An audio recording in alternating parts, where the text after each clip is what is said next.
Listen closely, my friends. There are people in this world who walk through chaos, and somehow nothing touches them.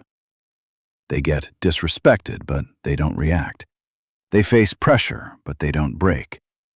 They lose things, but they don't lose themselves. And when you look at them closely, you realize something strange. It's not that life is easier for them.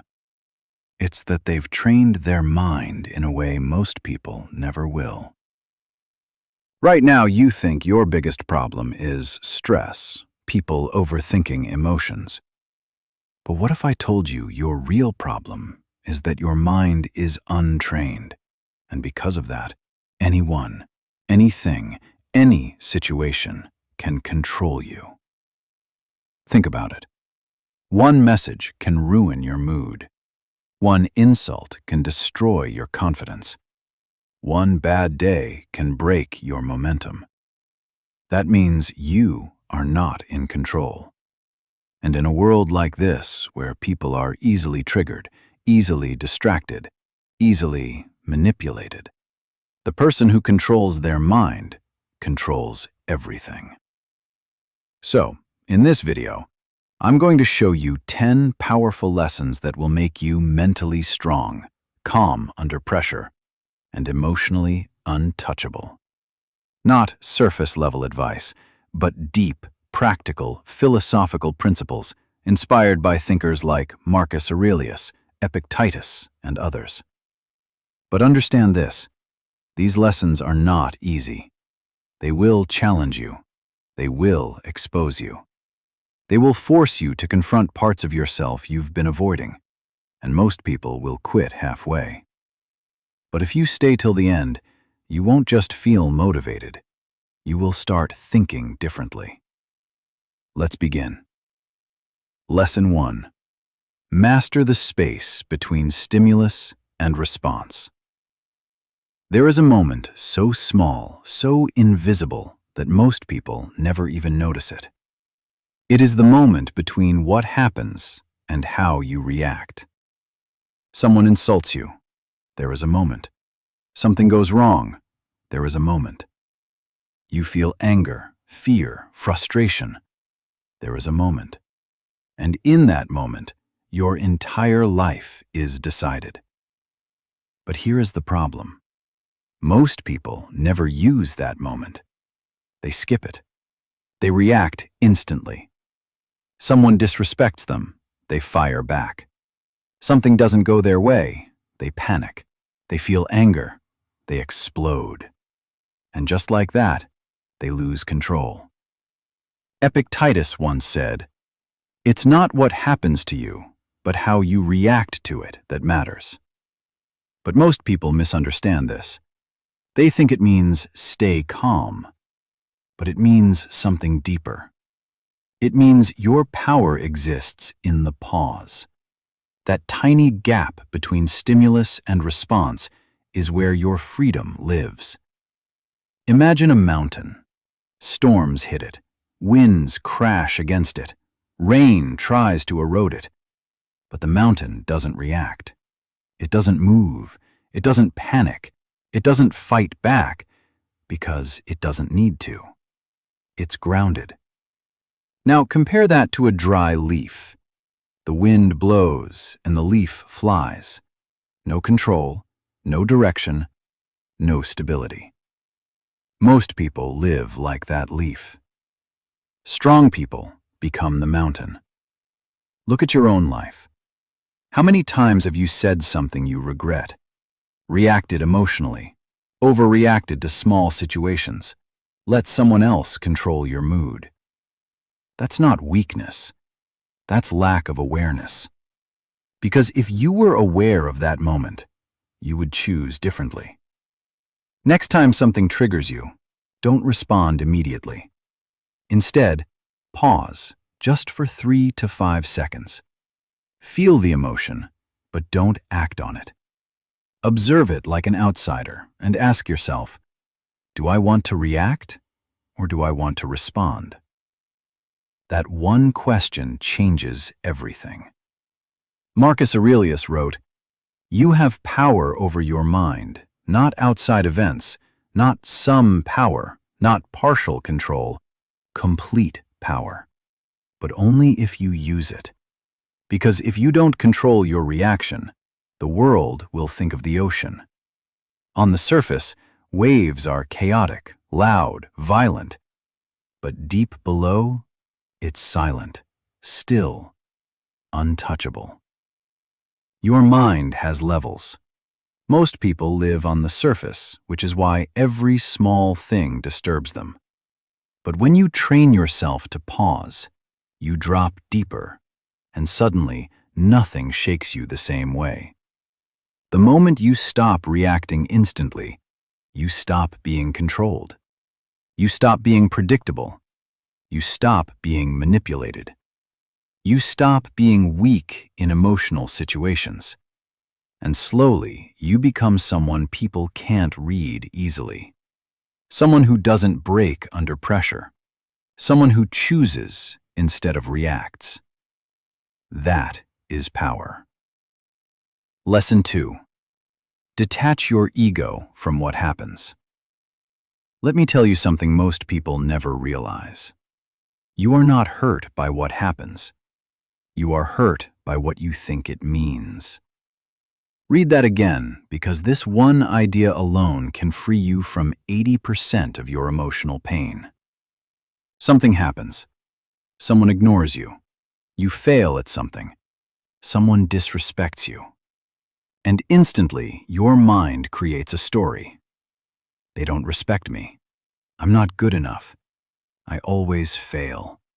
Something is wrong with me. But here's the truth. The event was neutral. The pain came from your interpretation. Epictetus said, "Men are disturbed not by things, but by the views they take of them." This is where most people lose control. They don't separate reality from their ego. They take everything personally, and everything becomes about them. And when your ego is attached to everything, everything can hurt you. Imagine a mirror in a forest. Whatever stands in front of it, it reflects. A lion walks by, it reflects the lion.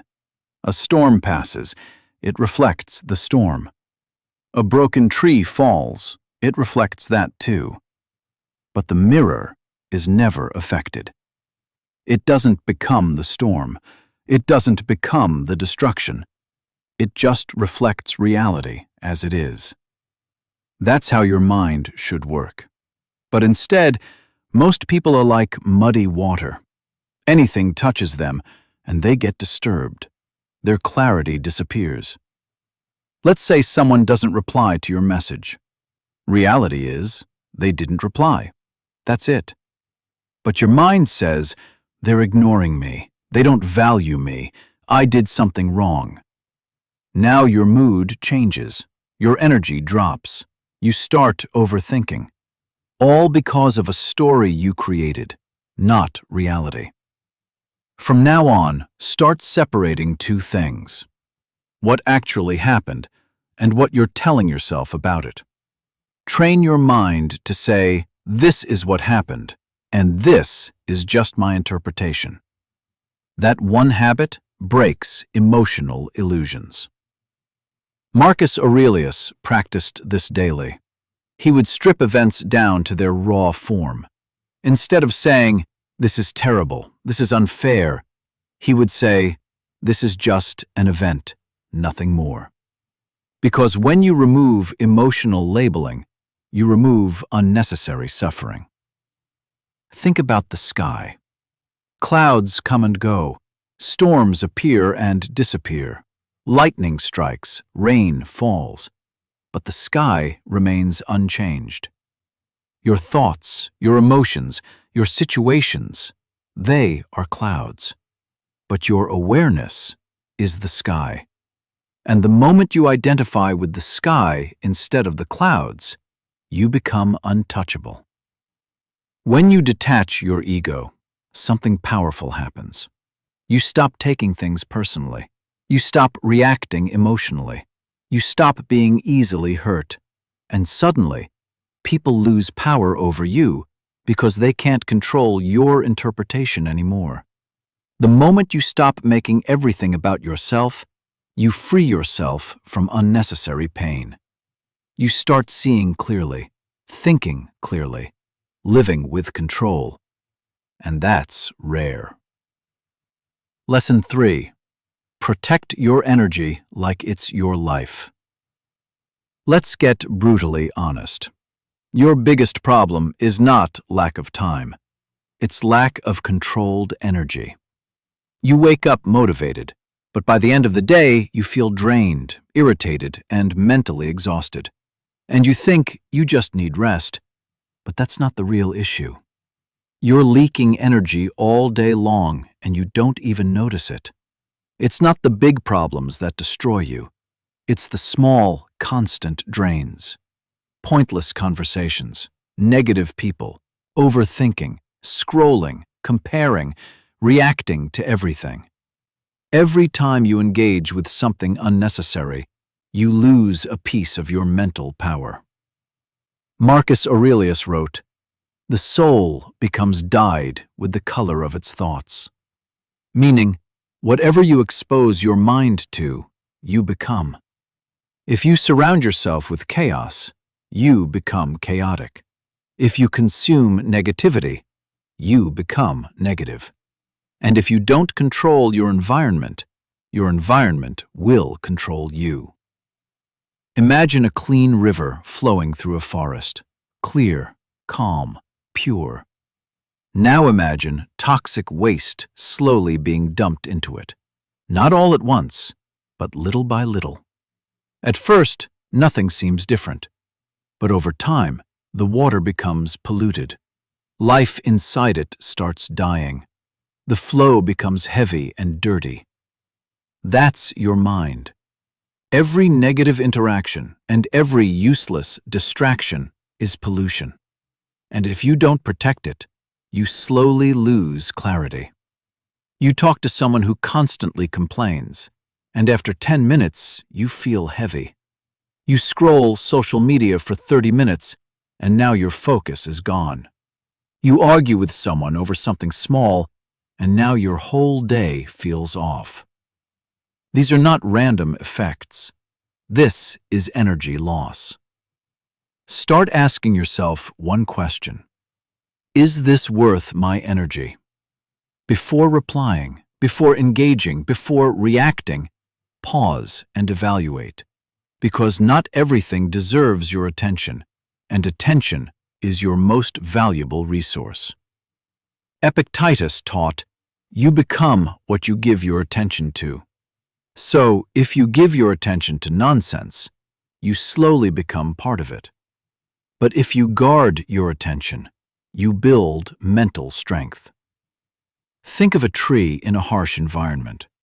If its roots are exposed to poison, it weakens. But if the roots are protected, even storms can't destroy it. Your attention is your root. Where you place it determines your strength. You can't be mentally strong if you're constantly surrounded by weakness. You can't stay calm if you keep feeding your mind chaos. You can't grow if your energy is being drained every day. Limit unnecessary conversations. Distance yourself from negative people. Reduce mindless scrolling. Stop reacting to everything. Spend time in silence. These are not small habits. These are energy shields. The moment you start protecting your energy, you stop feeling drained and start feeling powerful. Because now your mind is no longer open to everything. It's controlled, and control is where strength begins. Lesson 4. Kill your expectations before they kill your peace. Let me ask you something. Why do you get frustrated? Why do you feel disappointed, angry, or irritated? Well, it's not because life is hard. It's because life didn't go the way you expected. Read that again.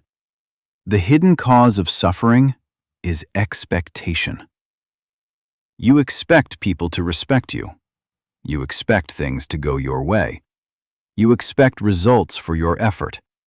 You expect fairness. And when reality doesn't match that expectation, you suffer. Not because of reality, but because of the gap between what is and what you wanted. That gap is where frustration is born. Marcus Aurelius understood this deeply. He trained himself every morning to expect difficult people, unfair situations, unexpected problems. Not because he was negative, but because he was prepared. Imagine a river flowing through rocks. The river doesn't expect a straight path. It doesn't get angry at obstacles. It doesn't stop and complain. It adapts.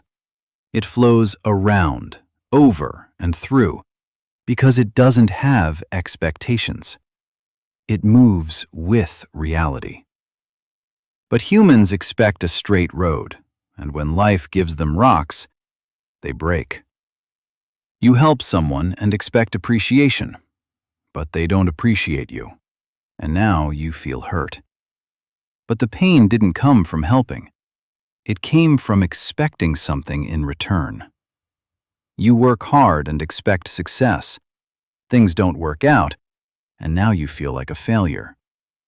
Again, not reality, expectation. Start doing this before anything happens. Tell yourself, things might not go my way. People might disappoint me. Plans might fail. This is not negativity. This is mental armor. Because when you expect less, you handle more. Epictetus said, "Do not seek for things to happen as you wish, but wish for things to happen as they do happen." That's power. It means stop trying to control reality and start aligning with it. Think about the weather. Sometimes it rains, sometimes it's sunny, sometimes it storms. You don't control it. But imagine getting angry every time it rains. Sounds stupid, right?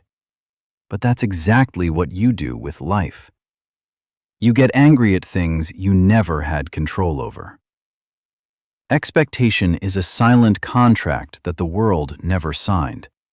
And every time that contract breaks, you suffer. Do your work without expecting results. Help people without expecting gratitude. Plan your day, but accept uncertainty. Expect challenges before they happen. This doesn't make you weak. It makes you unshakable. The moment you stop expecting life to be perfect, you stop being disappointed by reality. You become flexible, calm, stable. Like the river, you don't fight life anymore. You flow with it. Lesson 5. Turn pain into power. Let's be real. You feel anger. You feel frustration. You feel pain. And your first instinct is, I need to get rid of this. So what do? You distract yourself.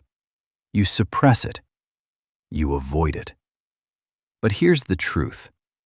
No one tells you your negative emotions are not the problem. Your inability to use them is anger, frustration, pain. These are not weaknesses. They are raw energy. Uncontrolled, they destroy you. Controlled, they build you. The Stoics never said, don't feel. They said, feel, but don't become. Meaning, you can feel anger without letting it control your actions. You can feel pain without letting it define your identity. Think about a volcano. Inside there is pressure, heat, explosive energy. If it erupts uncontrollably, it destroys everything around it. But that same volcanic energy over time creates the most fertile land on Earth. Life grows from it. That's your anger. Uncontrolled destruction, controlled creation. Someone disrespects you and you explode. You argue. You lose control. Later, you regret it. Same situation, but this time you stay silent. You take that anger and channel it into working harder, improving yourself, building discipline. Now that same anger just upgraded your life. Next time you feel a strong negative emotion, don't suppress it and don't react instantly. Instead, ask yourself, how can I use this? Turn anger into action. Turn frustration into focus. Turn pain into progress.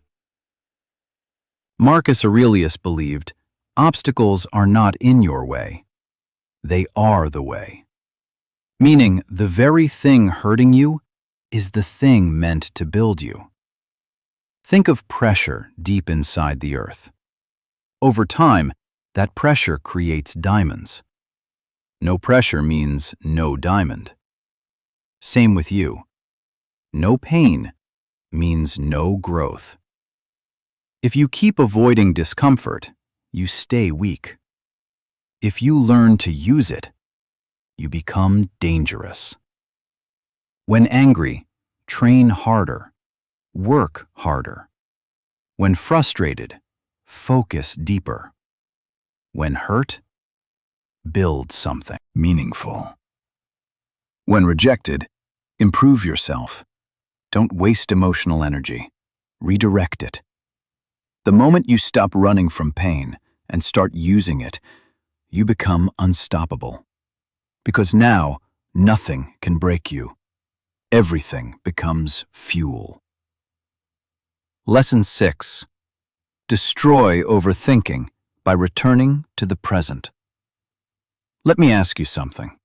How much time do you spend thinking about things that haven't even happened yet? Be honest.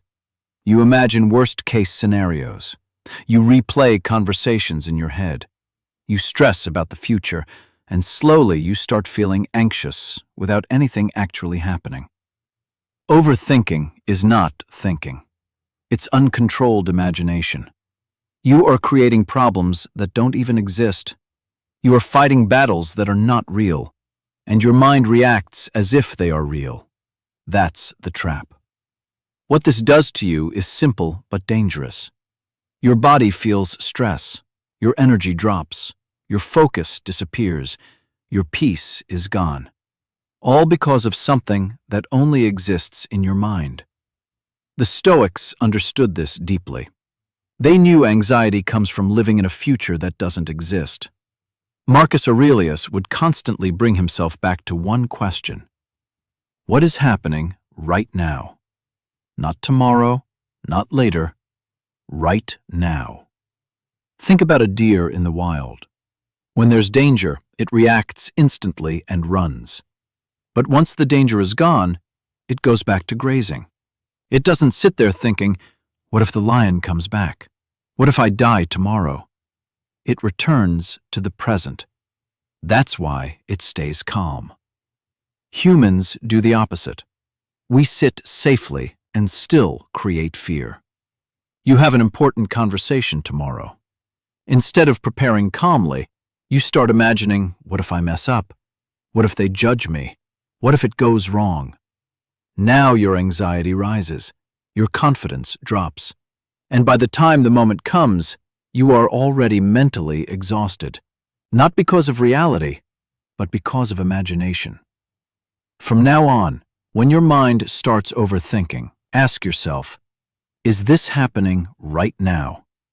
If the answer is no, pull yourself back. Focus on your breath, your surroundings, what you're doing, because reality exists only in the present. Everything else is mental noise. Epictetus taught you, don't suffer from events. You suffer from your imagination of them. That's why control of attention is everything. Where your attention goes, your emotional state follows. Think of your mind like a flashlight in the dark. Wherever you point it, that area becomes your reality. Point it at fear, and you feel fear. Point it at the present, and you feel calm. The darkness hasn't changed. Only your focus has. Most of your anxiety is self-created, not by reality, but by your refusal to stay present. Limit thinking about things you can't control. Focus only on the next step. Bring attention back to your breath. Stop replaying past and future scenarios. This is not avoidance. This is control. The moment you stop living in your imagination, you start living in reality. And in reality, most things are not as bad as your mind makes them. That's where peace begins. Lesson 7. Stop needing approval. Let me ask you something honestly. How much of what you do is actually for yourself, and how much of it is for approval? Think about it. You post something and then keep checking who liked it. You do something good and wait for appreciation. You achieve something and want recognition, and when it doesn't come, you feel unseen, unappreciated, not enough.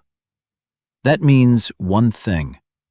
Your self-worth is in someone else's hands. The moment you start depending on approval, you lose freedom. Because now your mood depends on others. Your confidence depends on others. Your decisions depend on others. And slowly, you stop being yourself. You start performing, acting, adjusting, just to be liked. Marcus Aurelius wrote, "I am not made for what others think of me." Think about that. Most people live like this. If they like me, I'm valuable. If they criticize me, I'm worthless. That's emotional slavery. Look at the sun. It shines every day. It doesn't ask, do they like my light? Are they appreciating me today? It doesn't care if it's cloudy or if people notice. It just shines. That's power. Now, compare that to a candle in the wind. A small breeze and it flickers. That's someone who depends on approval. You do something good, but no one notices, and suddenly your motivation drops. Why? Because you weren't doing it for yourself. You were doing it for validation. And without it, you feel empty. Start asking yourself daily, did I act according to my values? Not did people like me, or did I get praised? If the answer is yes, that's enough. Because real confidence comes from self-respect, not applause. Epictetus taught, if you want to improve, be willing to be seen as foolish. Meaning, stop trying to look perfect. Stop trying to impress everyone. Because growth requires discomfort, and approval-seeking kills growth. Think of a tree growing in the forest. It doesn't compare itself. It doesn't ask for validation. It doesn't stop growing because no one is watching. It grows because that's its nature. That's how you should live. If praise can make you feel powerful, criticism can destroy you because both come from external control. So do things even when no one is watching. Stop checking for validation constantly. Accept that not everyone will like you. Focus on your standards, not others' opinions. Build a system where your opinion about yourself matters more than anyone else's. Because the moment you stop needing approval, you become free. Free from opinions, free from pressure, free from emotional dependence. And when you're free, you become dangerous in a world full of approval seekers. Lesson 8. Learn to sit with yourself. Let's be honest. When was the last time you sat alone with no phone, no music, no distraction, just you and your thoughts. Most people can't do it. The moment silence appears, they reach for something, a screen, a video, a conversation. Why? Because deep down they are uncomfortable with themselves. Silence is not the problem. What comes in silence is the problem. Your thoughts, your insecurities, your fears, your unresolved emotions. And instead of facing them, you escape. But here's the truth. What you avoid controls you. The Stoics didn't run from their mind, they trained it. They spent time in stillness, reflecting, observing, understanding. Because they knew if you can't sit with yourself, you can't control yourself. Imagine a lake. When the surface is disturbed, you can't see anything clearly. Everything is blurry and unstable. But when the water becomes still, it reflects everything perfectly, clear and undistorted. That's your mind. When you're constantly distracted, your thoughts are unclear and emotions unstable. But in stillness, clarity appears. You feel something off. Stress, anxiety, confusion. And instead of understanding it, you distract yourself. You scroll, you watch, you talk, you escape. And temporarily it feels better, but later it comes back stronger because you never faced it. Start small. Every day, sit in silence for 10 minutes. No phone, no music, no distractions. Just observe. Don't fight your thoughts. Don't judge them. Just watch, like clouds passing in the sky. Marcus Aurelius used to write to himself daily, not for others, not for validation, but to understand his own mind. That's why he was calm, because he knew himself. And when you know yourself, nothing surprises you. Think of the night sky. During the day, you can't see the stars because of too much light and noise. But at night, in silence, the stars appear. They were always there. You just couldn't see them. Same with your mind. Clarity is already inside you. You just never stay still long enough to see it. If you can't be alone with your thoughts, you'll always depend on distractions. And distraction is silent weakness. Sit in silence daily. Journal your thoughts. Observe your emotions without reacting. Reduce constant stimulation. This is not doing nothing. This is mental training. The moment you become comfortable in silence, you become powerful in chaos. Because now your peace doesn't depend on the outside world. It comes from within. Lesson 9. Stop letting small things control you. Let me ask you something. The thing that's stressing you right now, will it matter in 1 year? Think carefully. That argument, that mistake, that embarrassment, that delay, will it still matter? Most of the time, no. Yet right now it feels huge, overwhelming, like it's everything. The hidden problem is simple. Your perspective is too small. When you focus too closely on a problem, it looks bigger than it actually is. Like putting your eye right next to an object, it blocks your entire vision. But the moment you step back, you see the full picture. Marcus Aurelius practiced something powerful. He would zoom out mentally. He would look at life from above, from time, from the bigger picture. And suddenly, everything felt smaller. Imagine looking at your city from the ground. Everything feels big, busy, loud, stressful. Now imagine looking at it from the sky. Buildings look small. People look like dots.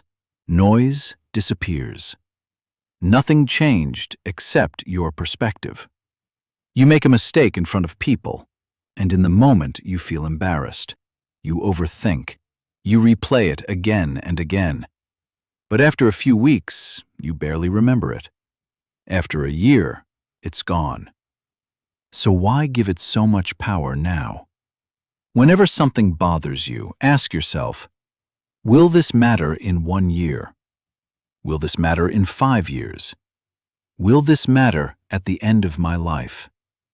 If the answer is no, don't give it your peace.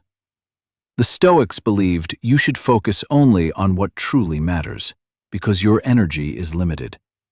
If you waste it on small things, you won't have enough for important things. Think about the universe, galaxies, stars, endless space.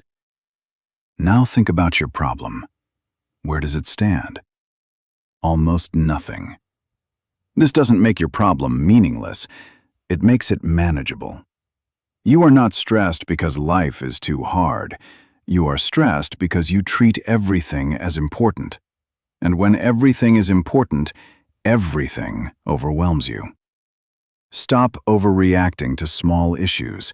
Focus only on what truly matters. Let go of minor frustrations quickly. Train your mind to zoom out. This is not ignoring problems. This is prioritizing your peace. The moment you learn to zoom out, you stop being controlled by small things. You become calmer, clearer, more focused. Because now you see life as it is, not as your emotions exaggerate it. Lesson 10. Become the observer, not the reactor. After everything you've learned, there is one final shift that changes everything. It's this. You are not your thoughts. You are not your emotions. You are the one who observes them. Right now, thoughts come into your mind. Emotions rise inside you. Anger, fear, doubt, excitement. And most people identify with them. They say, I am angry. I am anxious. I am sad. But that's not true. You are not anger. You are not anxiety. You are not sadness. You are the one noticing them. Because the moment you identify with emotions, you lose control. But the moment you observe them, you create distance. And in that distance, you gain power. Imagine sitting on the side of a road watching cars pass by. Each car is a thought. Each car is an emotion. Some are fast, some are loud, some are disturbing. But you don't jump in every car. You just watch. That's what your mind should do. But most people jump into every thought and every emotion and get carried away. You feel anger, and instead of observing it, you become it. You react, you speak, you regret. Same with anxiety, same with sadness. But imagine this. You feel anger, and you say, anger is present, not, I am angry. Now there's space. Now there's control. From now on, start labeling your emotions like this. Fear is here. Anger is rising. Stress is present. This creates separation, and separation creates awareness. This idea exists across philosophies like Stoicism, Buddhism, and modern psychology. They all point to the same truth. Awareness is freedom. When you are aware, you are not controlled. Think of the sky again. Clouds come and go, storms pass, but the sky never changes. Your thoughts are clouds, your emotions are storms, but your awareness is the sky, and the sky is always untouched. If you keep identifying with every emotion, you will always feel unstable. But if you observe them, you become steady. Label emotions instead of becoming them. Observe thoughts without reacting. Create space before action. Practice awareness daily. This is not suppression. This is mastery. Listen carefully. You started this as someone reacting to life. Now you have the tools to control it. These 10 lessons are not information. They are transformation. But only if you apply them, because knowledge without action changes nothing. So now, the choice is yours. Go back to your old patterns or step into control. Because once you see this clearly, you can't unsee it. And once you start practicing, you don't go back. You become calmer, stronger, unshakable. And slowly, you become the person that chaos cannot touch. Stay disciplined, stay aware, stay in control.